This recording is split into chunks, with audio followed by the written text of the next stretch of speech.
अगर 130 करोड़ लोग एक साथ इकट्ठे हो जाएं तो भारत को दुनिया का नंबर 1 देश बनने से कोई नहीं रोक सकता। जब सारा देश इकट्ठा हुआ 1947 में, हमने अंग्रेजों को उठा के बाहर फेंक दिया। जो लोग इस देश को दुनिया का नंबर 1 देश देखना चाहते हैं, आप सब लोग इस मुहिम से जुड़िए। इस मुहिम से जुड़ने के लिए इस नंबर पे मिस्ड कॉल करनी है 95100100।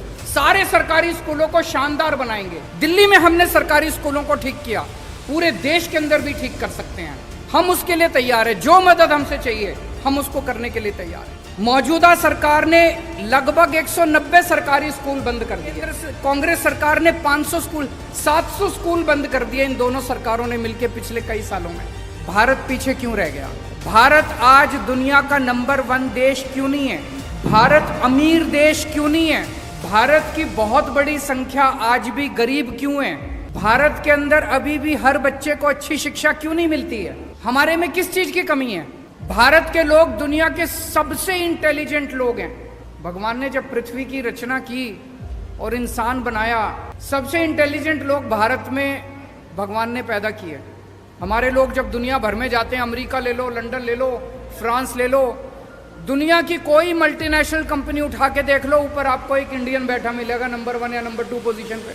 हमारे देश के लोग इतने इंटेलिजेंट हैं, इतने हार्ड वर्किंग हैं, फिर हमारा देश पीछे क्यों रह गया? भगवान ने जब पृथ्वी बनाई, भारत को सब कुछ दिया। भगवान ने सबसे खूबसूरत जगह भगवान ने भारत को बनाया। भारत में नदियां हैं, पहाड़ हैं, मिनरल्स हैं, जड़ी बूटियां हैं, सारी फसलें हैं, समुद्र है, कोई कमी नहीं छोड़ी भगवान ने। फिर भारत पीछे क्यों रह गया? आज ये प्रश्न सब लोगों के मन में है कि भारत पीछे। जो देश हमारे बाद आजाद हुए, सिंगापुर हमारे 15 साल बाद आजाद हुआ, आज हमसे आगे निकल गया। सेकेंड वर्ल्ड वॉर में जापान ध्वस्त हो गया था, हमसे आगे निकल गया आज। सेकेंड वर्ल्ड वॉर में हिटलर के बाद जर्मनी ध्वस्त हो गया था, आज हमसे आगे निकल गया। हम पीछे क्यों रह गए? कुछ लोग पूछते हैं, can India lead the world? Why not? हमारे पास दुनिया के बेस्ट इंजीनियर हैं, बेस्ट डॉक्टर हैं, बेस्ट किसान हैं, बेस्ट वकील हैं, बेस्ट टैलेंट है दुनिया का। फिर हम आगे क्यों नहीं बढ़ सकते? हमारा सिस्टम खराब है। पिछले 75 साल के अंदर इन पार्टियों और इन नेताओं ने मिलके हमारे देश के अंदर केवल राजनीति की है, गंदी राजनीति की है। इनके भरोसे अगर छोड़ दिया तो अगले 75 साल भी देश को ये आगे नहीं बढ़ने देंगे। अगले 75 साल भी भारत पीछे रह जाएगा। अब उम्मीद केवल एक ही है, इस देश की जनता। अगर 130 करोड़ लोग एक साथ इकट्ठे हो जाएं तो भारत को दुनिया का नंबर 1 देश बनने से कोई नहीं रोक सकता। पूरा देश इकट्ठा हुआ था 1947 में। जब सारा देश इकट्ठा हुआ 1947 में, हमने अंग्रेजों को उठा के बाहर फेंक दिया। आज अगर हम सारे जने इकट्ठे हो जाएं, भारत को दुनिया का नंबर 1 देश बनने से कोई नहीं रोक सकता। उसी मिशन पे हम लोग निकले हैं। हम लोग देश के कोने कोने में जाएंगे, हर राज्य के अंदर जाएंगे और लोगों को जोड़ने की कोशिश करेंगे। लोगों को जोड़ने की कोशिश करेंगे। अगर 130 करोड़ लोगों को जोड़ने का हमारा मकसद है।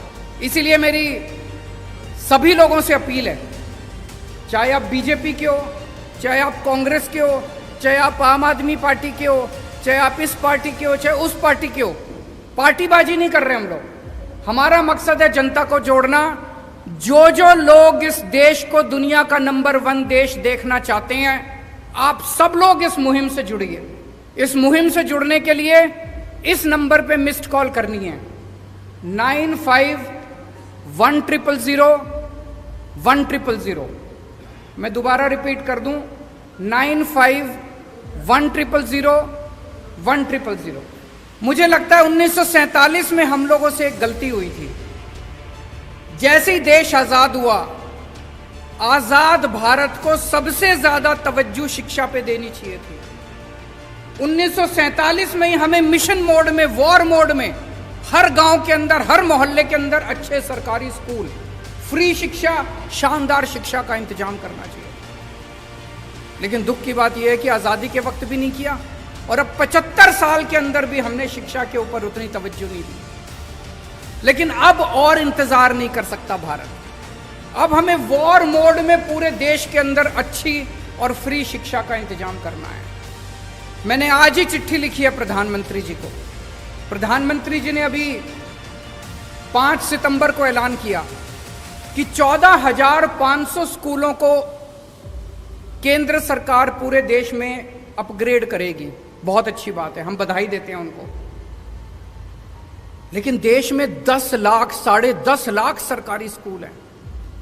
अगर 14,500 स्कूलों को किया जाएगा तो 100 साल लग जाएंगे सारे सरकारी स्कूलों को ठीक करने में। अब भारत इंतजार नहीं कर सकता। 130 करोड़ लोग बेचैन हो रहे हैं।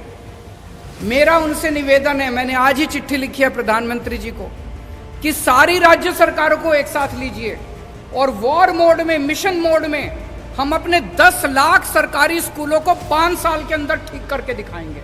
इसका प्लान बनाते हैं। सारे सरकारी स्कूलों को शानदार बनाएंगे। दिल्ली में हमने सरकारी स्कूलों को ठीक किया, पूरे देश के अंदर भी ठीक कर सकते हैं। हम उसके लिए तैयार है। जो मदद हमसे चाहिए हम उसको करने के लिए तैयार।